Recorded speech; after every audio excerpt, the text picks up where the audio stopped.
सर्व आदरणीय मुख्याध्यापक, शिक्षक आणि माझे प्रिय मित्र आणि मैत्रिणींनो, माझे नाव मयूर नितेश गवड आहे. आज आपण सर्व येथे छत्रपती शिवाजी महाराज यांची जयंती साजरा करण्यासाठी जमलो आहोत. म्हणून मी 2 शब्द सांगणार आहे, ते तुम्ही शांत चित्ताने ऐकावी ही नम्र विनंती. छत्रपती शिवाजी महाराज यांचा जन्म 19 फेब्रुवारी 1630 रोजी शिवनेरी या गडावर झाला. त्यांच्या वडिलांचे नाव छत्रपती शहाजीराजे भोसले होते, तसेच आईचे नाव जिजाबाई होते. छत्रपती शिवाजी महाराजांची जयंती ही महाराष्ट्रातील एक सर्वात प्रसिद्ध सण आहे. छत्रपती शिवाजी महाराजांनी 360 किल्ले जिंकले. छत्रपती शिवाजी महाराजांनी सर्वात पहिले तोरणा हा किल्ला जिंकला. छत्रपती शिवाजी महाराजांची सर्वात प्रसिद्ध तलवार ही भवानी तलवार होती. ही भवानी तलवार युरोपियन बनावटीची होती. नभी चंद्र सूर्य तारे सारे मिळून या जय घोष करीती. नभी चंद्र सूर्य तारे सारे मिळून या जय घोष करीती.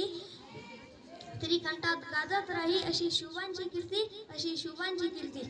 एवढे बोलून मी माझे 2 शब्द संपवत आहे. जय भवानी, जय शिवराय. धन्यवाद.